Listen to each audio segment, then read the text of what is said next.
நமஸ்காரம். நான் உங்கள் சாருலதா ராஜ்கோபால். எல்லோரும் எப்படி இருக்கீள்? இன்றைக்கி நான் சொல்ல நினைக்கிறது என்னென்னா, பக்தி அப்படிங்கிறத பற்றி. அதாவது ஒரு விசேஷம் என்னென்னா, எல்லோரும் இப்போ பக்தின்னா என்ன நினைக்கிறோம், நமக்கு வேணுங்கிறத சாமிகிட்ட கேட்குறது மாத்திரம்தான் பக்தின்னு நினைக்கிறோம். எனக்கு அது வேணும், இது வேணும், எனக்கு அந்த விஷயங்கள் நடக்கணும், இந்த விஷயம் நடக்கணும், இதை சரி பண்ணி கொடுக்கணும், நான் வீடு கட்டணும், குழந்தை பிறக்கணும், எல்லாமே நமக்கு வேணுங்கிறத கேட்குறது மாத்திரம்தான் பக்தி. நீ இதை எனக்கு பண்ணி கொடுத்தா நான் அதை செய்கிறேன் அப்படின்லாம் நினைக்கிறோம். ஆக்சுவலாக பக்தின்னா, அந்த பழைய குருமார்கள், நம்ம குருமார்கள்லாம் என்ன சொல்லி கொடுத்துருக்காங்கன்னா, இறைவன் மேல் வைக்கிற உண்மையான அன்புக்கு பேர் தான் பக்தின்னு பேர். அதீத அன்பு, அதீத நம்பிக்கை.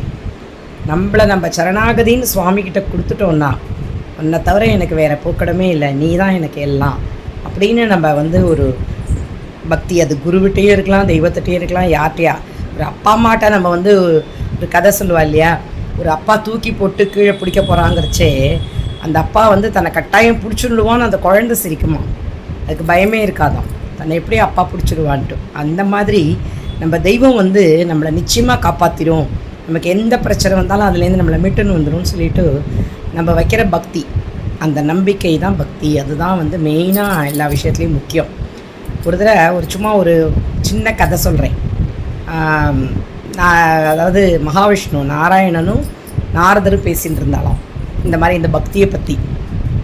அவள் போய் நீ போய் பார்த்துன்னு வா, இதை பற்றி விசாரிச்சுன்னு வா, கண்டுபிடிச்சின்னு வா, பார்க்கலான்ட்டு சொல்லி நீயே தெரிஞ்சுக்கோ போய் எது உண்மையான பக்தின்னு சொல்லு என்கிட்ட சொன்னாராம். அப்போ அவள் 2 பேரும், அவர் போர்ச்சே ஒரு பெரிய பணக்காரர் நல்ல பக்தராம், நாராயண பக்தராம். நிறைய பூஜை புனஸ்காரம்லாம் பண்ணி நிறைய எல்லாம் புஷ்பம் பூவெல்லாம் வாங்கி போட்டு நைவேத்தியம் பண்ணி எல்லாம் பண்ணுவாராம். ரொம்ப விஸ்தாரமாக பூஜை பண்ணுவாராம். அந்த பக்தர் வெளியில் வந்தாராம் வீட்டு வாசலில். இப்போ நாரதர் போனாராம், கேட்டாராம், நீங்கள் யார் அப்படின்னு கேட்டாராம். நான் அந்த நாராயணன்ட்டேருந்து வரேன்னாராம். நாராயணன் என்ன பண்ணிட்டு இருக்காருன்னாராம். இப்போ இவர் சொன்னாராம், ஒரு ஊசியோட காது, அந்த ஊசியில் ஒரு ஓட்டை இருக்கும் இல்லையா, சின்னதாக நூல் நுழைக்கிறதுக்கு, அது வழியாக ஒரு யானையை உள்ள நுழைச்சுன்னு இருக்காருன்னு சொன்னாராம்.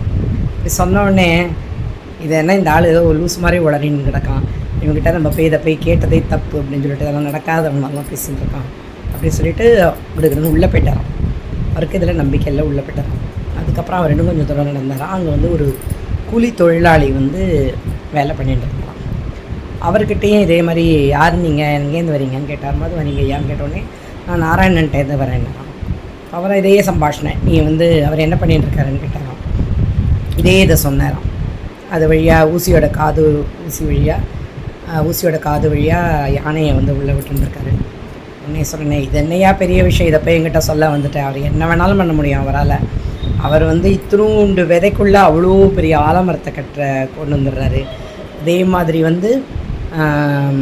அவர் வாயை திறந்தபோது இந்த முழு உலகமே காண்பிச்சார். அதையே தன்னோட உடம்புலையும் வாயில் வச்சுட்டு இருந்தவர். அவரால் என்ன வேணாலும் செய்ய முடியும். அதனால் இது என்ன பெரிய விஷயம், செய்யட்டோன்ட்டாராம். அதாவது அவருக்கு அந்த தெய்வத்தால் எது வேணாலும் செய்ய முடியும் அப்படிங்கிற அந்த பரிபூர்ண நம்பிக்கை அவருக்கு. அதை போய் அவர்கிட்ட அப்புறம் மகாவிஷ்ணுகிட்ட சொன்னாராம். இங்கே சொன்னது ரைட்டு தான். அப்போ தான் சொன்னாராம், அவருடைய அதீத பக்தி அவர் கண்ணை மூடின்னு நீ என்னை கைவிட மாட்டேன், நான் உன்னை கைக்கு உன் காலை பிடிச்சிட்டுருக்கேன், என்னவே எனக்கு நடந்தாலும் எனக்கு கவலை இல்லை, நீ என்னை பார்த்துட்டுருவ, அந்த தப்பு நடந்தாலும் அதுக்கும் அது இதோட பெரிய தப்பாக ஏதோ பெரிய பிரச்சனை எனக்கு வந்திருக்க வேண்டியதான், நீ சின்னதாக ஆக்கி எனக்கு கொடுக்குறேன். அப்படி அந்த மனப்பக்குவத்தோடு இருக்கிற பக்தி தான் இன்றைக்கி பலன் தரும்.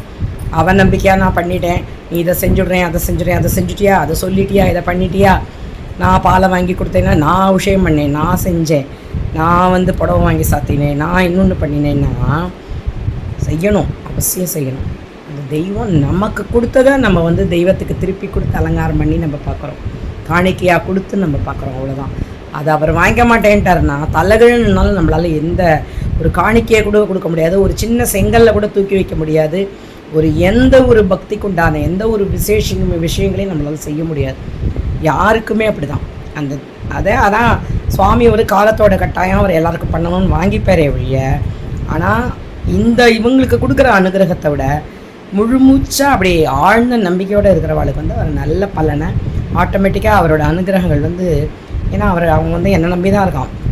அவனை எப்போதும் அவனை ஒரு கை பிடிச்சுட்டே இருக்கணும் அப்படின்னு சொல்லிட்டு ஒரு கையை பிடிச்சே வச்சுட்டுருப்பான், ரெடியாக வச்சுட்டுருப்பான். அவன் தான் ஒரு ஸ்லிப்பாக போகிறான்னு தெரிஞ்சால் டபக்குன்னு கையை பிடிக்கிறதுக்கு. அதனால் வாழ்க்கையில் என்றைக்குமே நம்ம பக்தி தான் நம்மளை வந்து வாழ்க்கையில் மேன்மேலும் சிறப்பாக வாழ வைக்கணும்னு சொல்லி இன்றைக்கி இதை முடிச்சுக்கிறேன். நன்றி, வணக்கம்.